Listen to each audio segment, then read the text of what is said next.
তোমরা কি আসছো? জি তাহলে শুরু করব। জি ম্যাম। ভালো আছো সবাই? জি ম্যাম, আলহামদুলিল্লাহ। আপনি কেমন আছেন? হুম, আলহামদুলিল্লাহ। তোমরা গতকালকের পড়াগুলো কি একটু নিজেরা দেখছো? গতকালকে যেগুলো পড়ানো হলো? জি ম্যাম। আচ্ছা, গতকালকের পড়াগুলোর মধ্যে তোমাদের কালকে একজন ছেলে, নামটা শোনা হলো না, ও দেখি কার্ড নিতে গেছে। তো তোমাদেরকে আমি পরে চিন্তা করে দেখলাম, তোমাদেরকে তো এখন কার্ড দেওয়ার কথা তো বোধহয় না আমাদের, তাই না? তোমরা তো এখনো আসলে ঠিক ফোর্থ ইয়ারে আসো নাই। তোমাদেরকে বোধহয় কার্ড দেওয়ার কথা না আমাদের, কিন্তু তারপরেও আমি তোমাদের সুবিধার্থে তোমাদের আইটেম গুলোর ছবি এখানে দিয়ে দিব। এটা আপাতত আমার কাছে নাই, এটা নেওয়ার পরে আমি দিয়ে দিব তোমাদেরকে। ঠিক আছে? জি ম্যাম। ওটা দিলে যদি তোমাদের সুবিধা হয় তাহলে আমি দিয়ে দিব। আচ্ছা, আমি তাহলে গতকালের পড়াগুলোকে একটু রিক্যাপিচুলেট করব। জি ম্যাম, করেন। গতকাল যেটা শুরুতেই ছিল যে তোমাদের what are the responses to pathologic stimuli, এর মধ্যে ছিল সেলুলার অ্যাডাপ্টেশন, সেল ইনজুরি, তারপরে হচ্ছে তোমার intracellular accumulation, pathologic calcification, cellular aging. এর মধ্যে গতকালকে আমাদের শেষ হলো সেলুলার অ্যাডাপ্টেশন। সেলুলার অ্যাডাপ্টেশনের মধ্যে কি কি আছে? Hyperplasia, hypertrophy, atrophy, metaplasia. Hyperplasia কি? যেখানে একটা অর্গানের সাইজ ইনক্রিজ করবে, অর্গান বা টিস্যু। হাইপারপ্লাসিয়া বলছে অর্গানের সাইজ ইনক্রিজ করবে। হাইপারপ্লাসিয়া মানে হচ্ছে নাম্বার অফ সেল ইনক্রিজ করবে। হ্যাঁ, ঠিক আছে। এখানে আছে ফিজিওলজিক হাইপারপ্লাসিয়া, প্যাথোলজিক হাইপারপ্লাসিয়া। এরপরে হাইপারট্রফি, সেখানে size of the cell increase করার কারণে organ of the size of the organ increase করবে। সবগুলোর মধ্যেই ফিজিওলজিক্যাল এবং প্যাথোলজিক্যাল প্রতিটারই এক্সাম্পল আমরা খুব সুন্দরভাবে অবশ্যই পড়বো। Definition, types, example. এরপরে অ্যাট্রফি। অ্যাট্রফি কি? যেখানে সেল অর্গানের সাইজ কমে যাবে due to decrease in both number and size of the sell.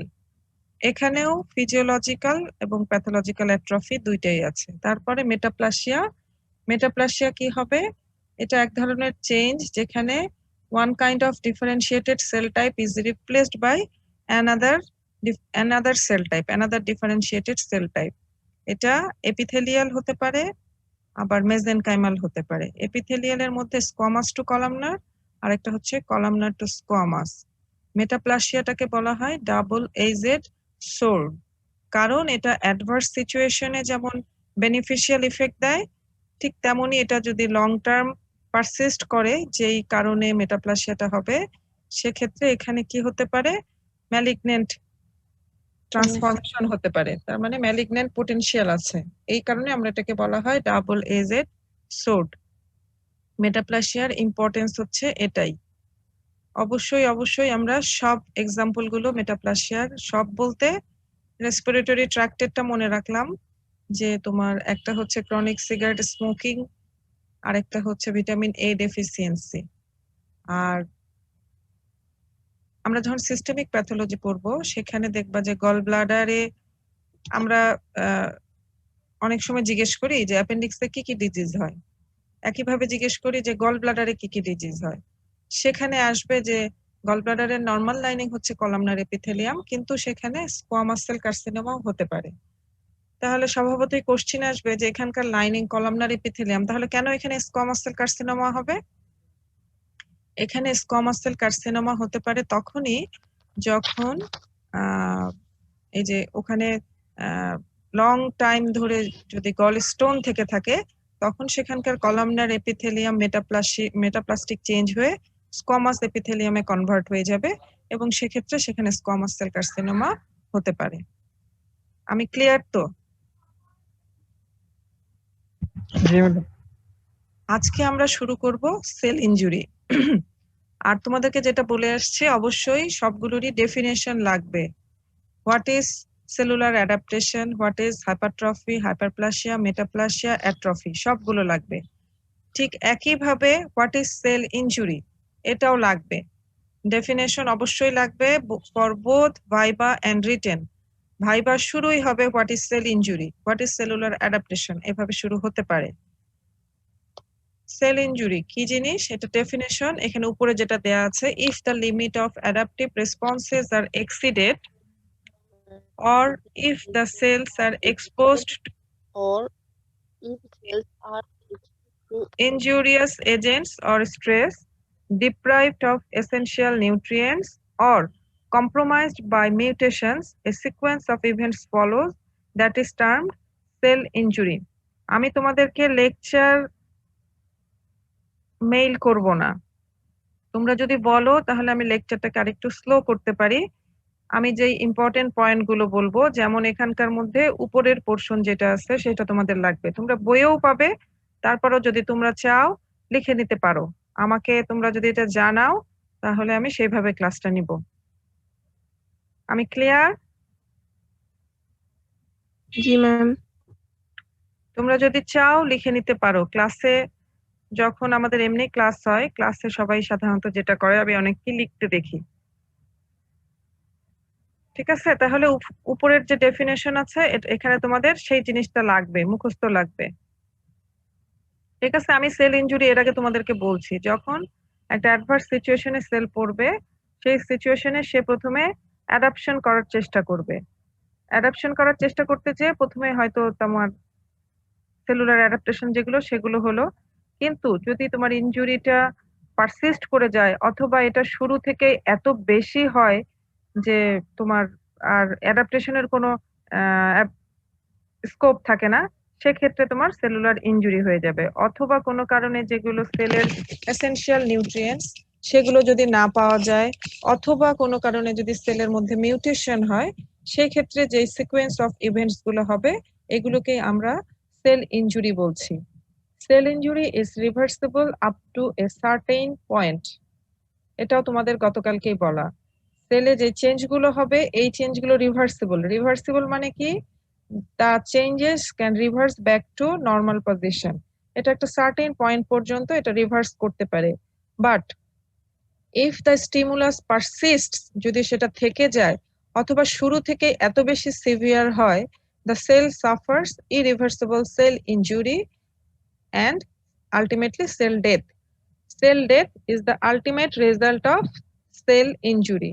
তাহলে কি হলো, সেলের উপরে যদি কোনো স্টিমুলাস প্রথম দেয়া হয় সেটা up to a certain point it is reversible, কিন্তু যদি স্টিমুলাস পারসিস্ট করে অথবা from the very beginning it is severe enough, then the cell suffers irreversible cell injury and cell death. Cell যে ডেথ হয় এটা দুইটা প্রিন্সিপাল পাথওয়ে আছে, একটা হতে পারে নেক্রোসিস আর একটা হতে পারে অ্যাপোপ্টোসিস। কিছু কিছু ক্ষেত্রে অ্যাপোপ্টোসিস হয়, ম্যাক্সিমাম ক্ষেত্রেই নেক্রোসিস হয়। এটা আমরা পরে পড়বো, ডিটেইলস পড়তে হবে, নেক্রোসিস ডিটেইলস পড়তে হবে। কজেস অফ সেল ইনজুরি বইয়ে যদি দেখো তাহলে এটা পাবে, এটা একটা প্যারা আছে সেখানে সুন্দরভাবে দেয়া আছে যে সেল ইনজুরি কি কি কারণে হতে পারে। একটা হচ্ছে যে নরমালি তো সব সেলেরই অক্সিজেন লাগে, কোনো কারণে যদি অক্সিজেন ডিপ্রাইভেশন হয় সেক্ষেত্রে সেল ইনজুরি হবে। কোনো physical agents, chemical agents and drugs, কোনো ইনফেকশাস এজেন্টস, কোনো ইমিউনোলজিক রিয়াকশন, ইমিউনোলজিক কিছু ডিজিজ আছে না, অটো ইমিউন ডিজিজ, এই ধরনের ডিজিজ গুলো, কোনো কারণে যদি কোনো জেনেটিক ডিঅ্যারেঞ্জমেন্ট থাকে, কনজেনিটাল ডিজিজ নিয়ে যারা জন্মগ্রহণ করে সেখানে জেনেটিক ডিঅ্যারেঞ্জমেন্ট হয়, নিউট্রিশনাল ইমব্যালেন্স যদি হয় সেই ক্ষেত্রে সেল ইনজুরি হবে। তো নাম্বার 1 আমরা পড়লাম অক্সিজেন ডিপ্রাইভেশন। কি কি কারণে অক্সিজেন ডিপ্রাইভেশন, এটাকে কি বলে, হাইপোক্সিয়া, তাই না? যে যদি অক্সিজেন সাপ্লাইটা কমে যায় সেটাকে আমরা তখন বলি হাইপোক্সিয়া, অক্সিজেন কনসেন্ট্রেশন সেলে কমে যাচ্ছে, হাইপোক্সিক সিচুয়েশন। কি কি কারণে হতে পারে, যদি কোনো কারণে ব্লাড ফ্লো রিডিউসড করে এটাকে বলে ischaemia. inadequate oxygenation of blood due to cardiorespiratory failure, decreased oxygen carrying capacity of blood, কোন ক্ষেত্রে হতে পারে এটা, যেমন যদি কারো অ্যানিমিয়া থাকে, সিভিয়ার অ্যানিমিয়া থাকে, or carbon monoxide poisoning, or কোনো কারণে যদি অ্যাকিউট ব্লাড লস হয় বা ক্রনিক ব্লাড লস হয়, সেই ক্ষেত্রে oxygen carrying capacity of blood decreased হবে। এগুলো লাগবে, এটা রিটেন কোশ্চেন হতে পারে। ফিজিক্যাল এজেন্টস এর কারণে সেলুলার ইনজুরি হতে পারে। কি কি ফিজিক্যাল এজেন্টস, যেমন mechanical trauma, extremes of temperature, খুব বেশি ঠান্ডাও সেলের জন্য খারাপ, আবার অনেক বেশি টেম্পারেচার, অনেক বেশি গরম, আগুনের উপরে হাতটা নিয়ে দেখবা। Sudden change in atmospheric pressure, atmospheric প্রেসারে যদি সাডেন চেঞ্জ হয়, যদি হঠাৎ করে অনেক বেড়ে যায় অথবা হঠাৎ করে কমে যায়, তাহলেও সেলুলার ইনজুরি হতে পারে। Radiation, electric shock. Chemical agents and drugs. Simple chemicals such as glucose or salt in hypertonic concentration. যদি এটার কনসেন্ট্রেশন খুব বেশি হয় সেক্ষেত্রে সেলুলার ইনজুরি করে। Oxygen in high concentration. Poison such as arsenic, cyanide, mercuric salt, etc. তোমাদের এখানে ভাইবার জন্য হয়তো তোমরা এই যে হেডিং গুলো পড়লো কেমিক্যাল এজেন্টস, তার মধ্যে একটা হয়তো বললা, হয়ে গেল। রিটেনের জন্য যত বেশি লিখবা তত ভালো। সেখানে এই এক্সাম্পল গুলো একের বেশি যদি লিখতে পারো বেশি ভালো হয়। ইনফেকশাস এজেন্ট, কোন কোন ইনফেকশাস এজেন্ট দিয়ে সেলুলার ইনজুরি হয়? সবকিছু দিয়েই হয়, virus, bacteria, fungus, Parasite, Rickettsia, সবকিছু।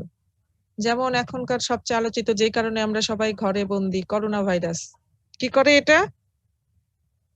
রেসপিরেটরি ট্র্যাক্ট দিয়েই এটার এন্ট্রি না?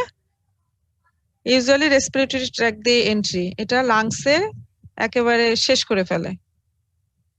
Immunologic reaction, anaphylactic reaction to foreign protein or a drug, reaction to endogenous self antigen, যেটা আমি বললাম অটো ইমিউন ডিজিজ, যেমন রিউমাটয়েড আর্থারাইটিস, এসএলই, এই জিনিসগুলো হচ্ছে autoimmune disease. Genetic derangement, Down syndrome, তোমরা নিশ্চয়ই জেনে আসছো ডাউন সিনড্রোম সম্বন্ধে। Sickle cell anaemia, inborn error of metabolism, কিছু ইনবর্ন ইরোর অফ মেটাবলিজম থাকে, সেই ক্ষেত্রেও হতে পারে। নিউট্রিশনাল ইমব্যালেন্স, এর মধ্যে আছে প্রোটিন ক্যালোরি ডেফিসিয়েন্সি, স্পেসিফিক যে কোনো ভিটামিন ডেফিসিয়েন্সি, অথবা নিউট্রিশনাল এক্সেস। শুধু যে ডেফিসিয়েন্সি হলেই ইনজুরি হবে তা না, কোনো কারণে যদি এক্সেস হয়ে যায়, যেমন তোমার ফ্যাট, হ্যাঁ, এটা যদি বেশি হয়ে গেল তখন কি হয়, ব্লাড ভেসেলের মধ্যে অ্যাথেরোস্ক্লেরোসিস হয়ে যেতে পারে, ওবেসিটি হবে, এগুলো। এখন যেগুলো বলছি এগুলো বুঝো, এগুলো থেকে হয়তো ছোট ছোট কোনো ভাইভা কোশ্চেন হলে হতে পারে, এগুলো রিটেনের জন্য না। যে সেল ইনজুরি যে হয়, এই সেল ইনজুরির মেকানিজম গুলো কি কি? আমার লেকচারেও এই জিনিসগুলো খুব সুন্দরভাবে সাজানো নাই। Molecular mechanisms responsible for cell injury and death, cell death are complex. Cellular components damaged by injurious stimuli. এই যে ইনজুরি গুলো হয় সেলে, সেই ইনজুরি গুলোর কারণে কোন কোন সেলুলার কম্পোনেন্টস ড্যামেজ হয়?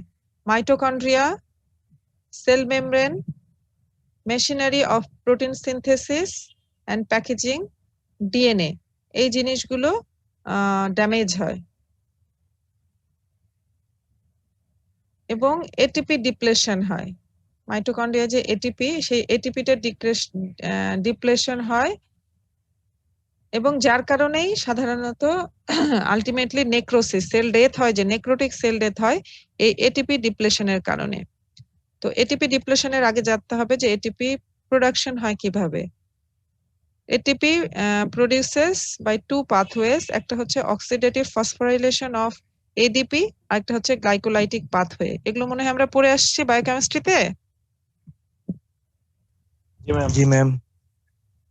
তাহলে তো তোমাদের এগুলো জানা। কি কি কারণে এটিপি ডিপ্লেশন হতে পারে? একটা হচ্ছে reduced supply of oxygen and nutrients, mitochondrial damage, কিছু টক্সিনের কারণে হতে পারে।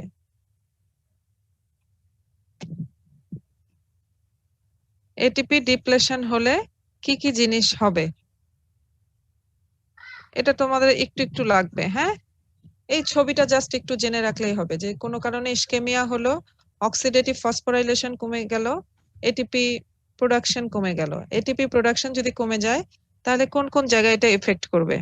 একটা হচ্ছে যে সোডিয়াম পটাশিয়াম পাম্প আছে যেটা, সেটা ফেলিওর হয়ে যাবে, যার কারণে কি হবে, পটাশিয়াম সেলের ভিতর বের হয়ে যাবে বেশি বেশি করে, আর তোমার সেলের ভিতরে বেশি বেশি ঢুকবে সোডিয়াম, তার সাথে ওয়াটার এবং ক্যালসিয়াম আয়ন। এই ভিতরে ইনফ্লাক্স হওয়ার কারণে কি হবে, আলটিমেটলি এন্ডোপ্লাজমিক রেটিকুলার সোয়েলিং হবে, সেলুলার সোয়েলিং হবে, সেলের যে মাইক্রোভিলাই থাকে, এই যে ছবির মধ্যে আছে মাইক্রোভিলাই, সেই জিনিসগুলো লস হয়ে যাবে, এবং ব্লেব, ব্লেব মানে তোমাদের কি বলবো, ওই যে আগুনে পুড়ে গেলে ফোসকা পড়ে যেরকম, ঠিক সেরকম ব্লেব ফর্মেশন হয়। আরেকটা কি হবে, আরেকদিকে এটিপি কমে যাওয়ার ফলে অ্যানারোবিক গ্লাইকোলাইসিস বেশি বেশি হবে, যার কারণে এটা আমরা জানি যে অ্যানারোবিক গ্লাইকোলাইসিস হলে ল্যাকটিক অ্যাসিডোসিস হয়। অ্যাসিডোসিস হলে কি হবে, পিএইচ কমে যাবে, নিউক্লিয়ার ক্রোমাটিন গুলো ক্লাম্পিং হয়ে যাবে। আরেকদিকে কি হবে, রাইবোজোম ডিটাচমেন্ট হবে, যার কারণে প্রোটিন সিনথেসিস কমে যাবে। আরেকটা হচ্ছে মাইটোকন্ড্রিয়াল ড্যামেজও হতে পারে। এই জিনিসগুলো খুব বেশি লাগবে না, ঠিক আছে? এই জিনিসগুলো খুব বেশি লাগবে না, আমার ঠিক মনে নাই এখান থেকে রিটেন কোয়েশ্চেন কেমন আসে। ভাইবার জন্য এগুলো খুব একটা লাগে না, ভাইবার জন্য এই জিনিসগুলো খুব বেশি লাগবে না। আচ্ছা, আমি একটু তোমাদের কোশ্চেন গুলো দেখবো, এই জিনিসগুলো রিটেন আসে নাকি। যদি আসে তাহলে আমি তোমাদেরকে এই জিনিসগুলো পড়াবো, আর না হলে আমি এগুলো স্কিপ করে গেলাম, কারণ এই জায়গাগুলো খুবই বাজে, এগুলো পড়তেও ভালো লাগে না, এগুলো পড়াতে গেলেও দেখবা যে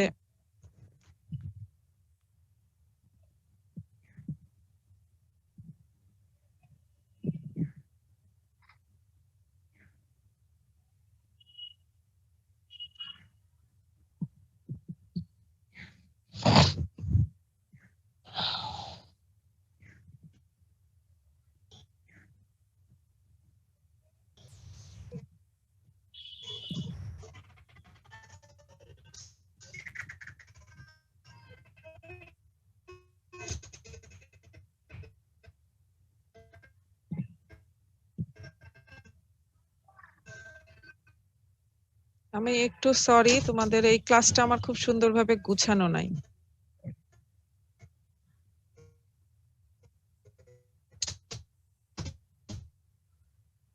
ফ্রি রেডিক্যাল ইনজুরি এই জায়গাটা লাগবে। হ্যাঁ, এখান থেকে আমি তোমাদেরকে একটু বলি, এখান থেকে না, আরেকটু আগে ছেড়ে ছেড়ে বলবো তোমাদের, এই জিনিসগুলো বলবো না। রিভার্সিবল এবং ইরিভার্সিবল ইনজুরি, যে ইরিভার্সিবল ইনজুরিটা কি জিনিস, the point of no return, এটা আমি তোমাদের বললাম যে ড্যামেজ যখন এমন একটা জায়গায় পৌঁছায় যাবে যেখান থেকে হচ্ছে point of no return, irreversible, তখনই হচ্ছে তোমার ইরিভার্সিবল সেল ইনজুরি হচ্ছে। তো এই ইরিভার্সিবল সেল ইনজুরি কি কি ক্যারেক্টারিস্টিক্স, কি কি ফেনোমেনা হয়? একটা হচ্ছে যে এই এতক্ষণ যে জিনিসগুলো আমি স্কিপ করে গেলাম, যে মাইটোকন্ড্রিয়াল ডিসফাংশন যেটা হবে, এটা inability to reverse mitochondrial dysfunction. তার মানে কি হবে, lack of oxidative phosphorylation and ATP generation. ATP generation করাটা একেবারে মানে রিভার্স ব্যাক করতে পারবে না। আরেকটা হচ্ছে যে মেমব্রেন ফাংশন, যেটা এখানেও প্রোফাউন্ড ডিস্টারবেন্স হবে, যার কারণে মেমব্রেনটাও আর রিভার্স ব্যাক টু নর্মাল পজিশনে যেতে পারবে না। Example of cell injury and necrosis, একটা হচ্ছে ইসকেমিক এন্ড হাইপোক্সিক ইনজুরি, আর একটা হচ্ছে টক্সিক ইনজুরি।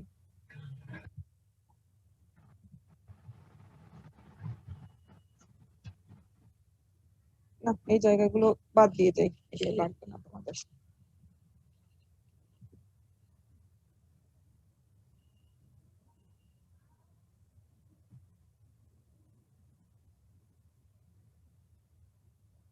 এই যে জিনিসগুলো আমি স্কিপ করে গেলাম, এইখানে সেই জিনিসটাই আছে। হ্যাঁ, আমি তোমাদের একটু আগে যেটা বললাম যে ওই যে যদি ইসকেমিয়া হয় তাহলে কি হবে, ওই যে এটিপি অক্সিডেটিভ ফসফোরাইলেশন কমে যাবে, এটিপি কমে যাবে। এটিপি কমে গেলে তিনটা জিনিস হবে, একটা হচ্ছে সোডিয়াম পাম্প ফেলিওর হয়ে যাবে, একটা হচ্ছে গ্লাইকোলাইসিস বেড়ে যাবে, আর একটা হচ্ছে ডিটাচমেন্ট অফ রাইবোজোম হবে। হ্যাঁ, তিনটার কারণে কি হচ্ছে, একটা হচ্ছে তোমার ওই যে সেলুলার সোয়েলিং, ব্লেবস ফর্মেশন বললাম, এই জিনিসগুলোই হচ্ছে রিভার্সিবল সেল ইনজুরি। আমরা একটু পরে পড়বো যে তোমার মরফোলজিক চেঞ্জ কি হয়, এই সেলুলার সোয়েলিং যেটা সেটাই হয়। এখন এরপরে যেটা পড়লাম যে আমরা ওই যে গ্লাইকোলাইসিস বেড়ে যাচ্ছে, যার কারণে কি হচ্ছে তোমার ল্যাকটিক অ্যাসিডোসিস হচ্ছে, পিএইচ কমে যাচ্ছে, যার কারণে ক্লাম্পিং অফ নিউক্লিয়ার ক্রোমাটিন হচ্ছে, আরেকদিকে ডিটাচমেন্ট অফ রাইবোজোম হওয়ার কারণে প্রোটিন সিনথেসিস কমে যাচ্ছে, প্রোটিন সিনথেসিস কমে গেলে লিপিড ডিপোজিশন হচ্ছে, আর এদিকে নিউক্লিয়ার ক্রোমাটিন ক্লাম্পিং করার ফলে কি হবে, পিএইচটা কমে যাচ্ছে এবং intracellular release of lysosomal enzymes হচ্ছে, মানে আলটিমেটলি সেল ডেথ হয়ে যাচ্ছে। এই জিনিসটা যখন ইসকেমিয়াটা পারসিস্ট করবে সার্টেন পয়েন্ট পর্যন্ত তোমার এটা রিভার্সিবল থাকবে, এরপরে যখন ইরিভার্সিবল হয়ে যাবে তখন আমরা জানি লাইসোজোমাল এনজাইম গুলো যদি রিলিজ হয়ে যায় তাহলে এগুলো সেলের যে জিনিসগুলো আছে সেগুলোকেই ডাইজেস্ট করে ফেলে। জানি না আমরা এটা, জানি তো নাকি?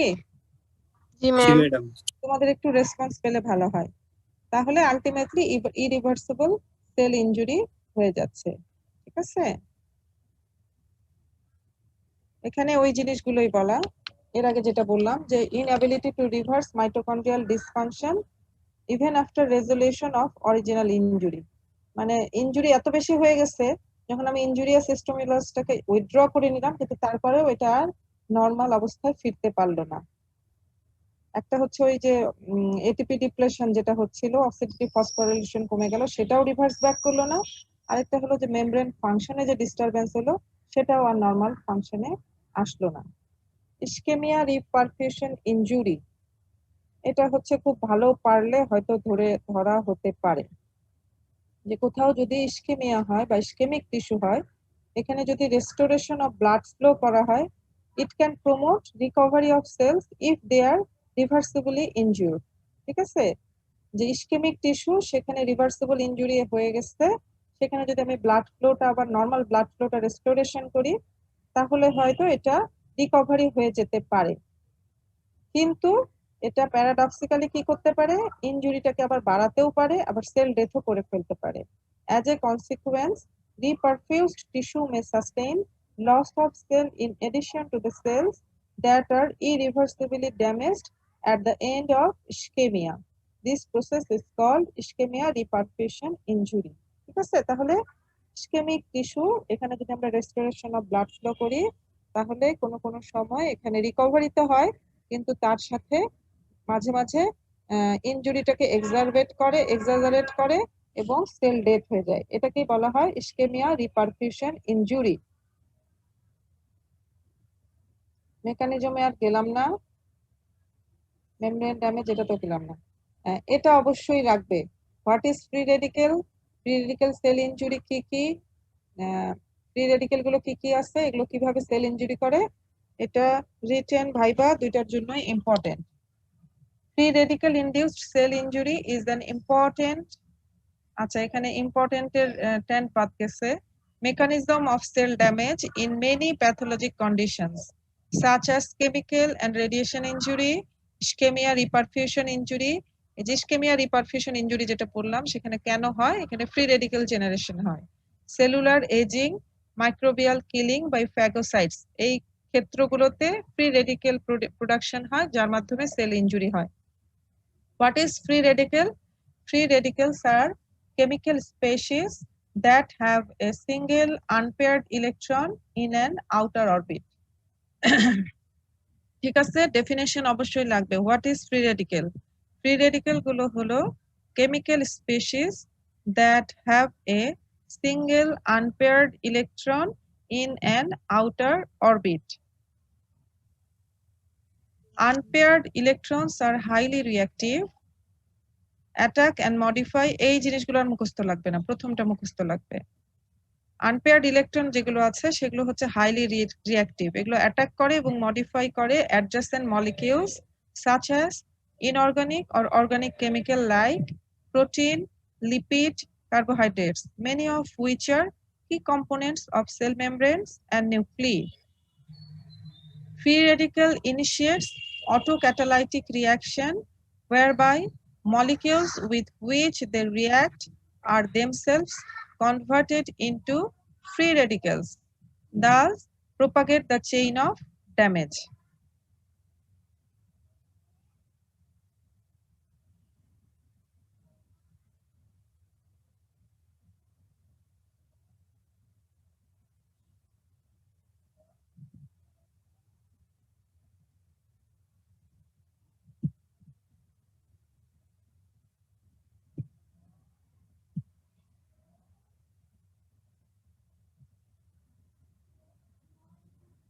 রিঅ্যাক্টিভ অক্সিজেন স্পেসিস, এগুলো কি? এগুলো হচ্ছে যে অক্সিজেন ডিরাইভড যেসব ফ্রি রেডিক্যাল আছে এগুলো, হ্যাঁ, সেল ইনজুরি করে এটা। আচ্ছা, এখানে থাক। জেনারেশন অফ ফ্রি রেডিক্যাল, কি কি ভাবে ফ্রি রেডিক্যাল জেনারেশন হতে পারে?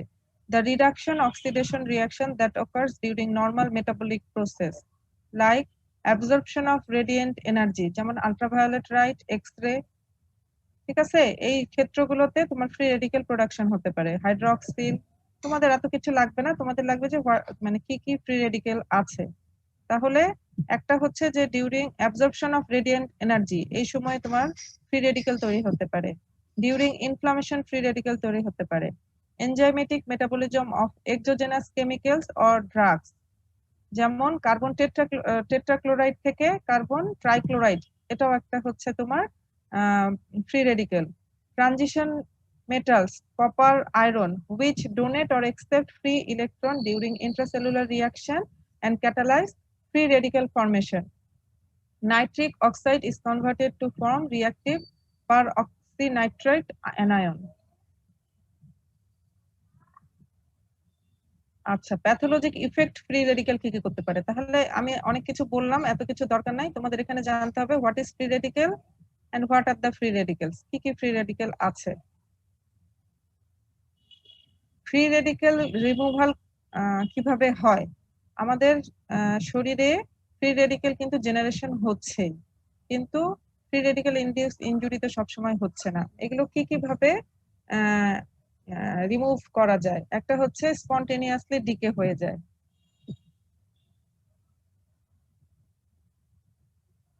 আরেকটা হচ্ছে যে অ্যান্টিঅক্সিডেন্ট খেতে বলে, যেমন vitamin A, vitamin C, vitamin E, এই জিনিসগুলো ফ্রি রেডিক্যাল কি করে? Block the initiation of free radical formation, অথবা যদি ফ্রি রেডিক্যাল ফর্মেশন হয়ে যায় তখন এটাকে ইনঅ্যাক্টিভেট করে। এনজাইমগুলোর মধ্যে কি আছে? যেমন সুপার অক্সাইড ডিসমিউটেজ, এটা যদি অক্সিজেনটাকে হাইড্রোজেন পারঅক্সাইডে কনভার্ট করে।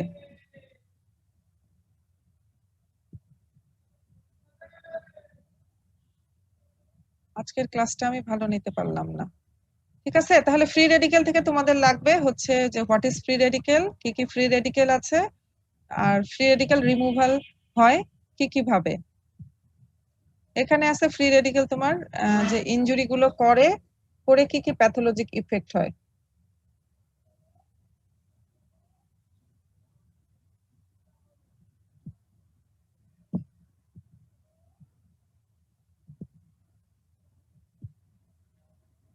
কেমিক্যাল ইনজুরি আর টক্সিক ইনজুরি, আমরা যে কজেস অফ সেল ইনজুরি পড়লাম তার মধ্যে কেমিক্যাল ইনজুরি ছিল। হ্যাঁ, কেমিক্যাল ইনজুরি তোমাদের বোধহয় খুব একটা লাগে না।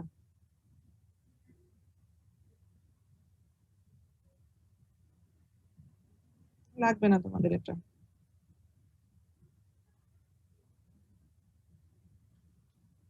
আচ্ছা, এখানে আমি চলে যাই morphological types of cell injury. আচ্ছা, আরেকটা কথা বলে নেই, আগামী কালকে মনে হয় ক্লাস নিতে পারবো না। আগামী কালকে তোমাদের ফার্মাকোলজি ক্লাস কয়টায় আছে? 11টায়। 11টায়। আচ্ছা, আমি তোমাদের ওই যে আরেকজন যে আমাদের প্যাথোলজির ম্যাডাম আছে নূরে জান্নাত, তার সাথে কি তার নাম্বার আছে তোমাদের কারো কাছে? না ম্যাডাম। আচ্ছা, তাহলে আমার ফোনে যোগাযোগ যার সাথে আছে, রফিক না? জি ম্যাডাম। আচ্ছা, আমি তোমাকে নূরে জান্নাতের নাম্বার দিয়ে দিব, তোমরা ওর সাথে আজকে কি বার? আজকে সোমবার, মানে এই সপ্তাহে যোগাযোগ করবা, সামনের সপ্তাহে ও ক্লাস নেবে। এই সপ্তাহে আমার আজকে তো আর মনে হয় 1 দিন বা 2 দিন খুব বেশি হলে লাগতে পারে। তোমাদের এই সেল ইনজুরি চ্যাপ্টারটা শেষ করতে। আমরা দুইজন চিন্তা করছি যে সপ্তাহে দুইজনই ক্লাস না নিয়ে আমরা একটা একটা করে চ্যাপ্টার একজন ধরবো, টানা শেষ করে নিয়ে আরেক সপ্তাহে হয়তো আরেকজন আরেকটা চ্যাপ্টার শুরু করলাম, এইভাবে করে তোমাদের ক্লাসগুলো আমরা নিব। এর আগে আমরা ওইভাবেই নিচ্ছি, যেহেতু আমাদের সপ্তাহে 5 দিন ক্লাস থাকতো, দেখা যেত আমি সপ্তাহে 3 দিন নিতাম, ও হয়তো 2 দিন নিত। তো ওইভাবে করে হতো কি, দুইটা চ্যাপ্টার একসাথে শুরু হতো, আবার আমি হয়তো পড়াচ্ছি কিছু, তোমাদের জন্য একটু হ্যাপাজার্ড হয়ে যায় যে দুইটা চ্যাপ্টার একসাথে চলে। তো চিন্তা করলাম যে ওইভাবে না নিয়ে, যেহেতু আমরা বাড়ি থেকেই ক্লাস নিচ্ছি, তাহলে এইভাবেই নিব। তোমাদের কি মনে হয়, এটাই কি ভালো হবে? এভাবে ভালো হয়। হ্যাঁ, তাহলে আমি এই সপ্তাহে তোমাদের সেল ইনজুরি এই চ্যাপ্টারটা শেষ করে ফেলি। সামনের সপ্তাহে ওই ম্যাডাম হয়তো বা তোমাদের ইনফ্লামেশন বা নিওপ্লাসিয়া যে কোনো একটা শুরু করবে। হয়তো নিওপ্লাসিয়া করতে পারে আগে, অথবা ওটাও করতে পারে। ঠিক আছে, তো আমি রফিককে নাম্বার দিয়ে দিব। রফিক, তুমি যোগাযোগ করে নেবে ওই ম্যাডামের সাথে যে উনি কোন সময়টা ক্লাস নেবে। আচ্ছা, তোমাদের কি সন্ধ্যায় ক্লাস করতে অসুবিধা? না ম্যাডাম, জি ম্যাম। অনেকের অবশ্য থাকতে পারে। সন্ধ্যায় একটু সমস্যা হইতাম। ম্যাম সন্ধ্যায় সমস্যা হবে। কেন, কি সমস্যা হবে বলো তো, বুঝি আমি একটু। কি কারণে সমস্যা হবে সন্ধ্যায়? অনেক কাজ থাকে এমনিতেই। হ্যাঁ, কি থাকে?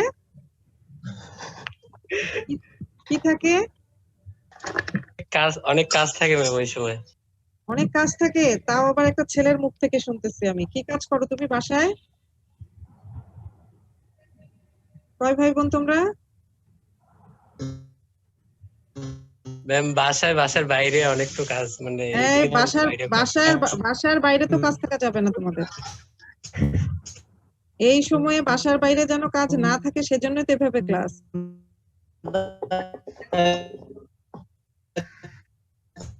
আচ্ছা, যাই হোক, আমি তোমার কথা শুনতে পাচ্ছি না। আমি তোমাদের ক্লাস নেব এই সময়ে।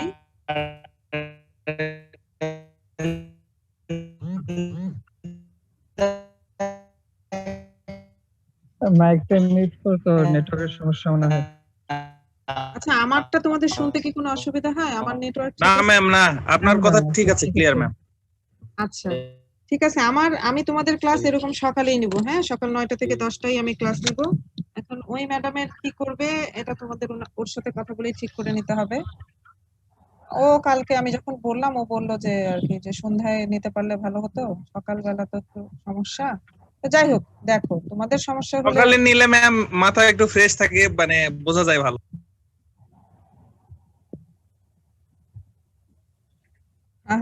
আচ্ছা, ঠিক আছে, দেখো তোমরা ওর সাথে কথা বলে সবারই সুবিধা অসুবিধা দেখতে হবে। ঠিক আছে, তোমরা ওর সাথে কথা বলে এটা ঠিক করবা। সামনের সপ্তাহে ও ক্লাস নেবে, আর আগামীকালকে বোধহয় আমি ক্লাস নিতে পারতেছি না, পরশুদিন আবার নিব। ঠিক আছে? আচ্ছা ম্যাডাম।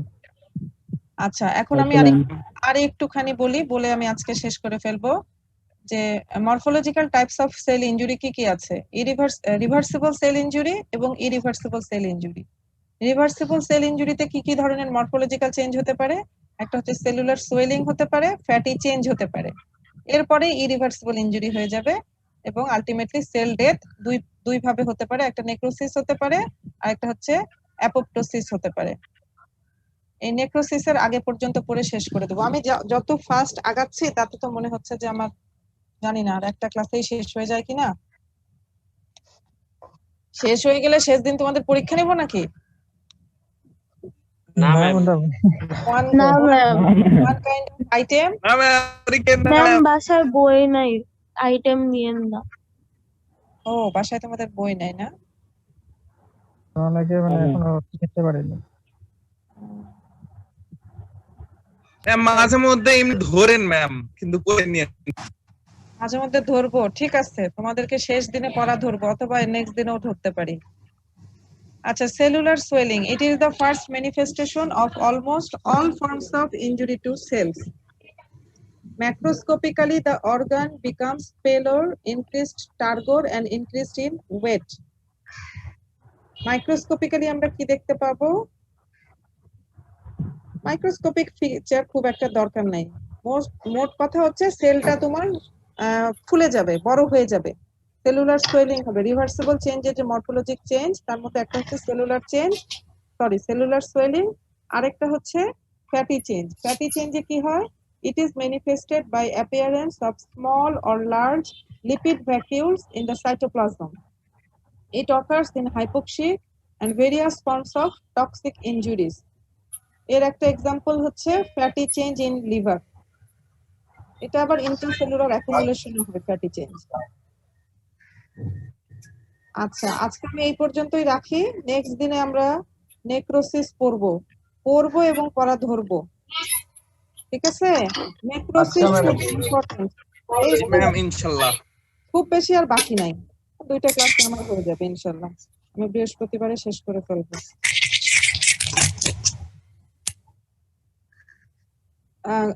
তোমাদের মাইক্রোবায়োলজি ক্লাস কি গতকালকে থেকে শুরু হলো নাকি আরেকদিন আগে থেকে? কালকে থেকে শুরু হয়েছে। কালকে থেকেই শুরু হলো না? জি। ঠিক আছে, ক্লাসগুলো করো, সাথে একটু একটু করে পড়ো, না হলে পরে যে এই ক্লাসের সাথে সাথে পড়লে বুঝতে তোমাদের যতখানি সুবিধা হবে, পরে তোমরা যখন পরে এই সুবিধাটা আর কি হবে না। পরে তখন তোমাদের যখন পড়তে যাবে দেখবে যে বুঝতে অসুবিধা হচ্ছে। এখন যদি তোমরা একেবারেই না পড়ো, পরে দেখবে যে তোমাদের বুঝতে, কাজে এখন যদি একটু একটু পড়ে রাখো, পরে দেখবা যে পড়তে গেলে এই জিনিসগুলো সহজ লাগবে। সবাই ভালো থাকো। কার যেন বাইরে কাজ আছে বললো, বাইরের কাজ এখন যতদূর সম্ভব না করাই ভালো বা অ্যাভয়েড করাই ভালো। বাড়িতে থাকো, সবাই ভালো থাকো। ঠিক আছে, শেষ করি তাহলে। জি ম্যাডাম। জি ম্যাম, আসসালামু আলাইকুম ম্যাম। আসসালামু আলাইকুম ম্যাম। আসসালামু আলাইকুম ম্যাম। আসসালামু আলাইকুম ম্যাম।